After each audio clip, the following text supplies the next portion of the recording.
বুধবার Siliguri institute of টেকনোলজির মাঠে অনুষ্ঠিত হল বহু প্রতীক্ষিত এসআইটি চ্যালেঞ্জার্স কাপ 2025-এর গ্র্যান্ড ফাইনাল। উত্তেজনাপূর্ণ ম্যাচে ইলাপাল চৌধুরী মেমোরিয়াল হিন্দি স্কুল দুর্দান্ত পারফর্ম করে 2-0 গোলে মবার্ট হাই স্কুলকে হারিয়ে চ্যাম্পিয়নশিপের শিরোপা নিজেদের দখলে নেয়। 14 জুলাই শুরু হওয়া এই আন্তঃবিদ্যালয় আন্ডার-19 নকআউট ফুটবল প্রতিযোগিতায় 16টি দল অংশ নিয়েছিল।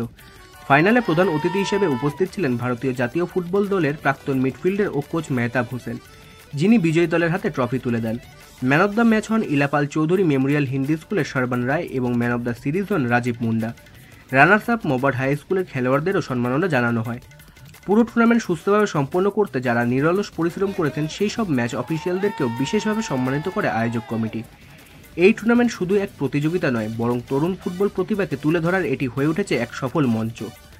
উপস্থিত ছিলেন এসআইটি ডিপ্লোমা কলেজের প্রিন্সিপাল শ্রী অনিন্দ বসু, টিআইজিপিএস শিলিগুড়ির principal doctor Nandita Nandi, Himalayan nursing কলেজের প্রিন্সিপাল শ্রীমতী পদ্মা ইয়েলমো, এসআইটির অধ্যক্ষ doctor Joydeep Dutta, SIT college of professional স্টাডিজের অধ্যক্ষা doctor Arundhati Chakraborty, Techno India গ্রুপের senior vice president Shri Bhaskar Roy সহ অনেকে।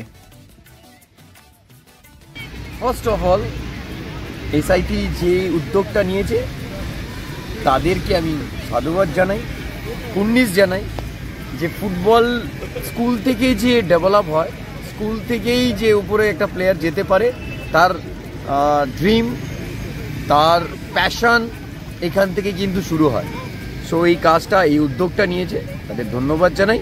আরও সাকসেস হোক, আরও প্লেয়ার উঠে আসুক, যাতে বাংলা আমি ভাস্কর স্যার, ম্যাম, প্রিন্সিপাল ম্যাম কথা বলছিলাম কে বাংলা একমাত্র কিন্তু স্কুল লেভেল থেকেই কিন্তু ফুটবল তুলতে পারে। যেমন সুব্রত কাপ থেকে অনেক প্লেয়ার উঠেছে, এবং আমি নিজে সুব্রত কাপ খেলেছি মধ্যমগ্রাম স্কুলের। তো স্কুল ছাড়া উইদাউট স্কুল আপনি ট্যালেন্ট হান্ট করতে পারবেন না। একটা কথা প্রথমে বলি, মেহতাব বিশদভাবে সব কিছু বলে দিয়েছে, নতুন করে কিছু বলার নেই। আমরা টেকনো ইন্ডিয়া গ্রুপে যারা কিনা ম্যানেজেরিয়াল পজিশনে আছি, যারা গ্রুপের মোটামুটি এফেক্স ম্যানেজমেন্টে আছি, আমাদের কাছে এটা হচ্ছে একদম একটা ডিসিশন বলতে পারেন যে আমাদের যেমন শিক্ষার প্রতি দায়বদ্ধতা, তেমনি আমাদের খেলাধুলোর প্রতি বা স্পোর্টস অ্যান্ড গেমসের প্রতি দায়বদ্ধতা আছে। সুতরাং সেখানে শিক্ষা এবং খেলাধুলোকে দুটোকে সমানভাবে প্রাধান্য দিয়ে কী করে এগিয়ে নিয়ে যাওয়া যায়। মেহতাব অনেক কিছু বলেছে এবং সুন্দরভাবে বলেছে, এবং ভালো লেগেছে আমার মেহতাবের কথা।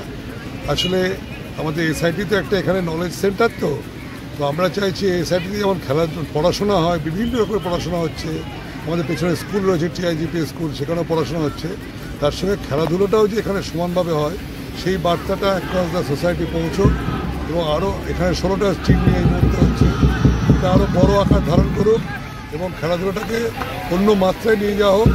পড়াশোনাতে যেমন ভালো ভালো ছেলে বেরোচ্ছে, তুমি খেলাধুলাতেই যেন ভালো ভালো ছেলে বেরোবে।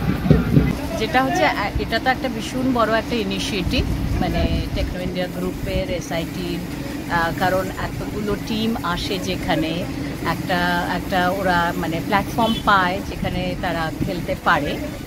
তো সেখানে আমার স্কুল মানে টেকনো ইন্ডিয়া গ্রুপ পাবলিক স্কুলেরও খেলেছে, এবং টাই ব্রেকারে তার এই ইনিশিয়েটিভ যেটা আছে, ইটস ভেরি মাচ মানে খুব এন্টারপ্রাইজিং। তো এটা মানে যেটার জন্য হয়তো আমরাও ওয়েট করে থাকি যে ঠিক আছে, তো আজকে যেহেতু ফাইনাল, তো আমারও লট অফ বিজি শিডিউল আছে, কিন্তু সেটা ছেড়েও আমি এসেছি যে কিছুক্ষণের জন্য হলেও আসবো, মানে দেখবো।